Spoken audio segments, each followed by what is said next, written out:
Vamos então para Romanos capítulo 9, versículo 19 a 24.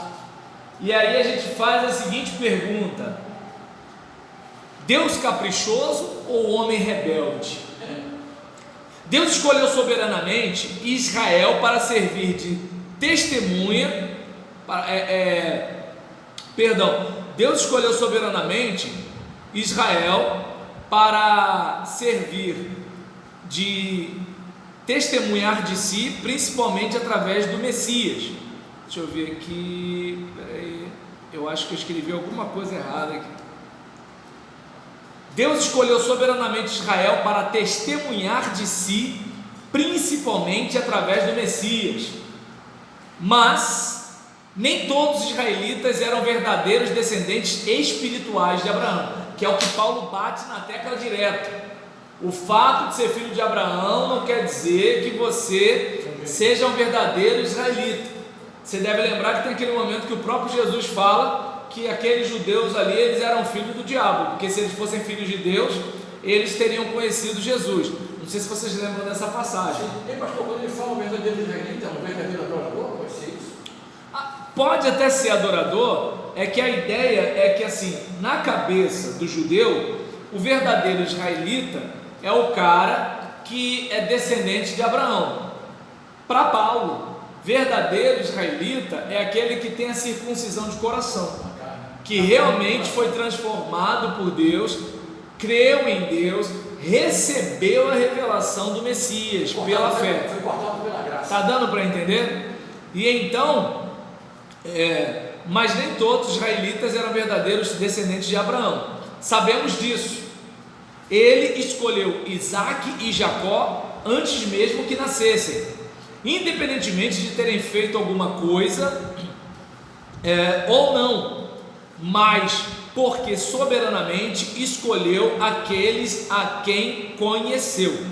Então, a gente deve lembrar lá de Romanos 8, versículo 28, 29 e 30, quando Paulo fala sobre aqueles que são chamados segundo o seu propósito, e o propósito é serem conformes à imagem do seu Filho, e aqueles a quem chamou também predestinou, que também justificou e também glorificou, certo?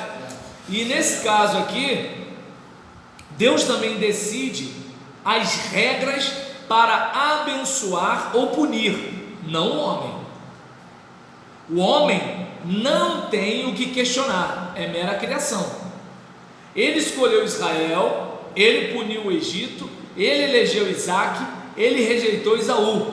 O Messias nasceu onde ele quis, e nem todos os israelitas foram eleitos, por não serem verdadeiros israelitas. Ponto. Então, se você observar aqui, versículo 19 e 20, deixa claro, olha: tu, porém, me dirás, de que se queixa ele ainda? Pois quem jamais resistiu à sua vontade? Quem és tu, ó homem, para discutires com Deus? Porventura pode o objeto perguntar a quem o fez: por que me fizeste assim? Paulo usa uma ilustração recorrendo à figura do barro e do oleiro, demonstrando que, diante de uma resposta negativa de Israel, o oleiro pode moldar o barro que se quebra novamente. Se a parábola do vaso e do oleiro se referir a Jeremias 18, o que faz o vaso quebrar é a falta de quebrantamento e arrependimento, não um capricho de um ser supremo. Então, a gente, por exemplo, vai reparar, a gente, por exemplo, vai reparar um negócio aqui, deixa eu compartilhar aqui com vocês. Deixa eu ver.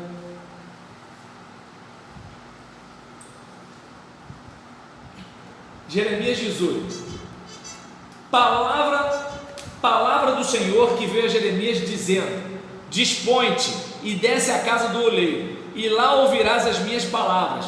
Desci à casa do oleiro, e eis que ele estava entregue à sua obra sobre as rodas. Como o vaso que o oleiro fazia de barro se lhe estragou na mão, tornou a fazer dele outro vaso, segundo bem lhe pareceu. Então a gente percebe que o vaso se lhe estragou na mão, não foi ele que detonou o vaso. Continuando: então veio a minha palavra do Senhor: não poderei eu fazer de vós como fez este oleiro, ó casa de Israel? Diz o Senhor: eis que como o barro na mão do oleiro, assim sois vós na minha mão, ó casa de Israel. No momento em que eu falar acerca de uma nação ou de um reino para o arrancar, derribar e destruir, se a tal nação se converter da maldade contra a qual eu falei, também eu me arrependerei do mal que pensava fazer-lhe. Então você percebe que a intenção de Deus não é quebrar o vaso, a intenção de Deus não é arrasar com a nação. E a gente está falando aqui não de salvação neotestamentária. Continuando: e no momento em que eu falar acerca de uma nação ou de um reino para o edificar e plantar, se ele fizer o que é mal perante mim e não der ouvidos à minha voz, então me arrependerei do bem que houvera dito lhe faria. Você deve lembrar, por exemplo, Nínive. Deus fala: vou arrasar Nínive. Nínive se arrepende, acabou. Deus fala: olha, Israel, vocês vão ser isso, aquilo, aquilo outro. Israel urina fora do pinico, deu ruim. Aí, cão para trás, blau, blau, blau. E nesse caso aqui, ora, pois, fala agora aos homens de Judá e aos moradores de Jerusalém, dizendo: assim diz o Senhor: eis que estou forjando mal e formo um plano contra vós outros. Convertei-vos, pois, agora cada um do seu mau proceder e emendai os vossos caminhos e as vossas ações.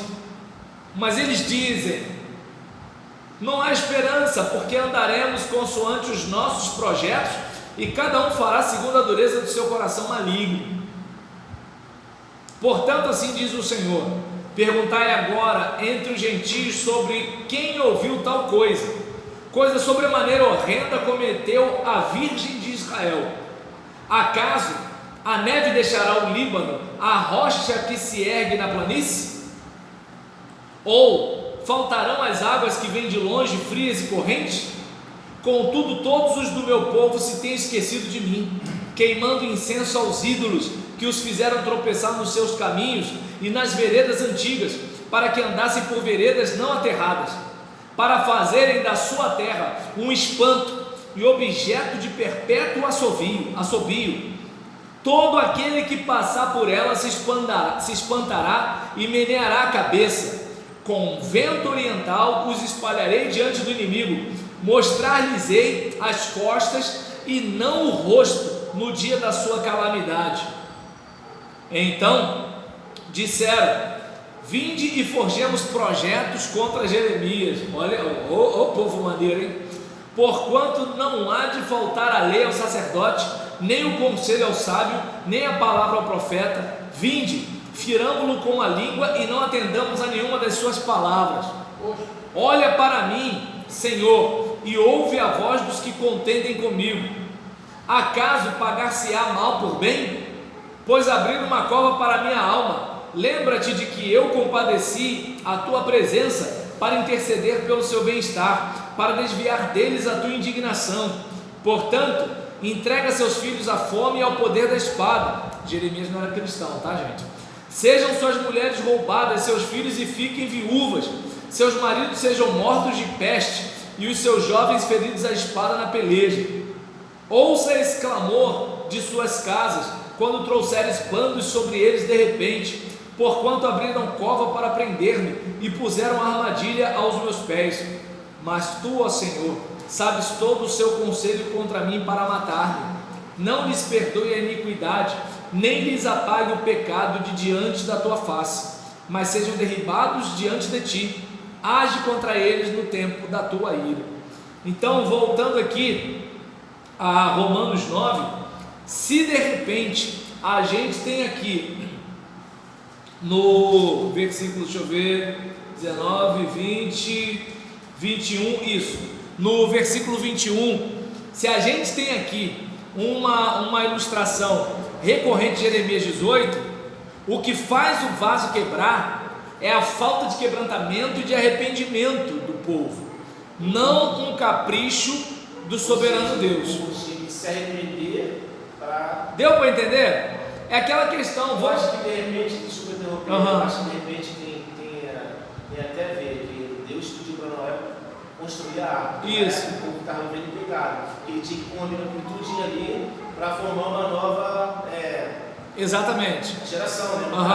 Aí ninguém estava acreditando. Então veio o dilúvio, né? E acabou com tudo.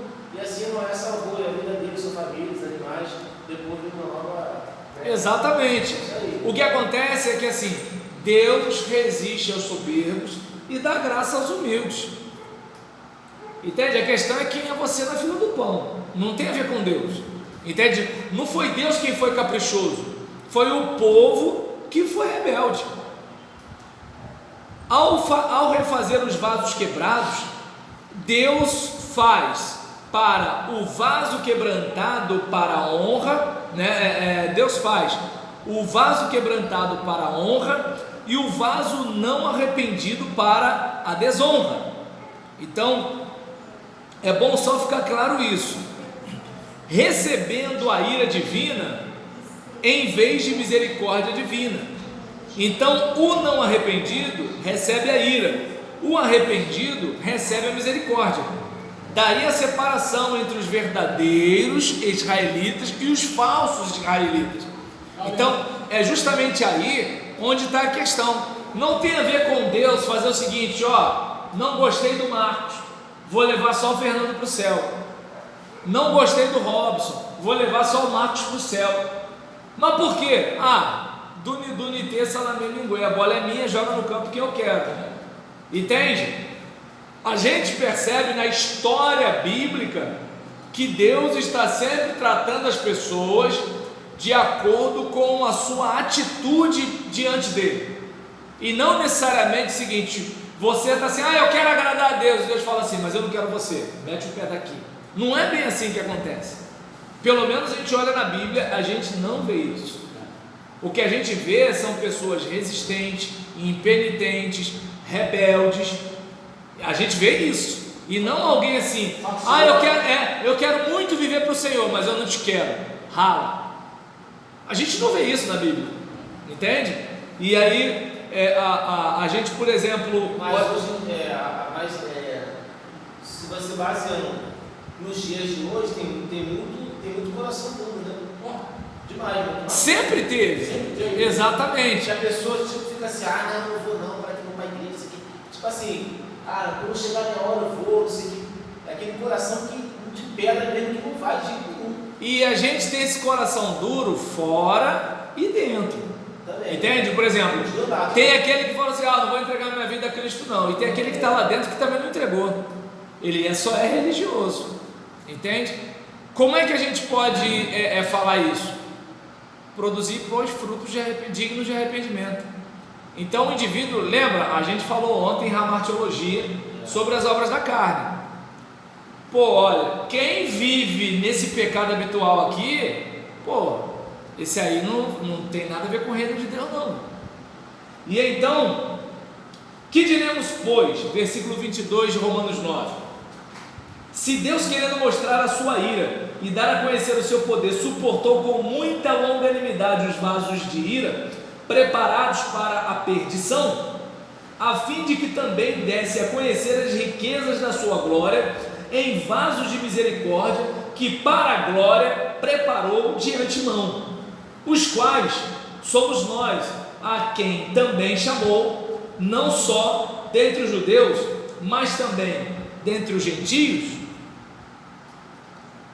Ou seja, primeiramente, os vasos são feitos para a honra, na mão do oleiro, mas por opção humana, alguns vasos se quebram na mão do oleiro e são refeitos, preparados para algo inferior, para fins desonrosos. Quem pode abrir a Bíblia aí em 2 Timóteo capítulo 2, versículo 20 e 21. 2 Timóteo 2, 20 e 21. Ora, numa grande casa, não somente há vasos de ouro e de prata, mas também de pau e de barro, uns para honra, outros, porém, para desonra. De sorte que se alguém se purificar destas coisas, será vaso para honra, santificado e idôneo para o uso do Senhor, e preparado para toda boa obra. Então nós observamos o seguinte: Deus coloca a bola no nosso pé, cara. É a gente que decide chutar para o gol ou chutar para fora, ou não chutar. Deus coloca a bola no seu pé. Deus não faz o seguinte: ó, sou eu que decidi isso, isso. Ele chega e fala o seguinte: olha, você pode optar, chegai-vos a mim e eu me chegarei para vós outros. Por isso que ele fala: aquele que vem a mim, de maneira nenhuma estarei fora. Eu não sei se dá para perceber. Então, Deus, ele responsabiliza o ser humano. E como ele responsabilizaria o ser humano de algo que ele fabricou o ser humano para ser? É engraçado, isso foi uma coisa certa aí. Que a Bíblia, lá no início, Gênesis, né? No princípio, Deus criou os céus e terra e tudo que nela é. Será que coisa grande? Não, Deus criou praticamente tudo, né? Tudo. Será que não houve um arrependimento próprio dele, assim? Claro, depois ele viu o filho dele para morrer na cruz por nós. Mas será que ele não se arrependeu de ter feito tudinho a obra pronta já para a gente viver? Então, se a gente pensar desse jeito, a gente vai estar pensando assim, como se Deus tivesse uma perspectiva humana. Deus sabe de todas as coisas. Então é como, por exemplo, se eu tenho um fulano na minha família, né, que está sempre dando dor de cabeça para a gente. Eu, por exemplo, falo assim: não, cara, mora lá na minha casa e paga um aluguel para mim de R$200, só para, entendeu? Aí o que acontece? Aí chega um mês, pô, cara, seguinte, aí no outro mês, aí no outro mês, por exemplo, eu não estou com raiva porque eu já sabia que ele era 7. Eu, por exemplo, por me preocupar com meus sobrinhos, me preocupar com os meus primos, ou seja lá com quem, com a minha filha, alguma coisa do tipo, eu fui cedir a casa. Mas eu não disse para ele que cedi, porque senão tá chegando até vender a casa, entendeu? É para alugar. Cara, me dá um trocado aí, você aproveita, você toma conta da casa, me paga um aluguel e paga. Uma conversa mais ou menos assim. E aí, qual é a situação? Ele não me decepciona, porque eu já não espero nada dele. É como aquele irmão da igreja que é o seguinte: é irresponsável. Não deixar ele na rua, acabou. Deu para entender? Só que assim, eu não dei aquela moleza por causa do caráter que ele tem. Eu sei que ele já ia, entendeu? É uma coisa mais ou menos assim. É como, por exemplo, aquela pessoa na igreja que você sabe que ela é irresponsável. Você precisa dela para tocar, mas se ela não tiver a fim de ir, ela não vai. Não é assim, aparecer um plantão, aparecer um emprego, não está a fim de ir. Ou seja, a igreja fica à mercê do capricho dessa pessoa. Então o que acontece? Uma pessoa dessa, você não conta com ela, entende? E aí é onde essa pessoa fica mordida. Quando aparece uma renovação na membresia da igreja, que chega alguém que toca igual ou melhor e está ali direto, o que na maioria das vezes a liderança vai fazer? Vai chamar essa pessoa. Entende? É que quando essa pessoa irresponsável e inconsequente, quando ela, por exemplo, é colocada de escanteio, ela não lembra disso. Tá dando para entender? Ela só lembra o quê?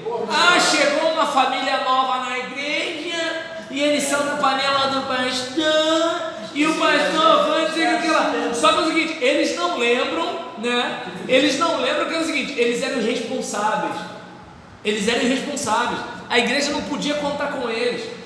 Eles iam quando queriam. Então observa bem. Você, por exemplo, já sabe que aquela gente é daquele jeito.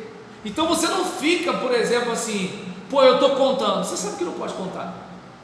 Entende? Se a pessoa vier, beleza. Mas se ela não vier, você já não está contando. Então, Deus, se a gente é assim, com gente que é 7, imagina Deus. Então, naquele caso, Deus sabia que o homem iria pecar. Lembra? Vinde benditos de meu Pai para um reino que está preparado por herança para vocês desde antes da fundação do mundo. Então, Jesus já é tido como oferta e sacrifício antes da fundação do mundo. Nós, por exemplo, fomos eleitos segundo a presciência de Deus, desde antes da fundação do mundo. Então, ou seja, Deus já sabia que o homem ia mancar, Deus já sabia, entendeu? Então essa é a situação. Podemos fechar para o próximo bloco? Portanto, que o próprio Jesus, depois que morreu, ele falou que um dia ele irá buscar a sua igreja.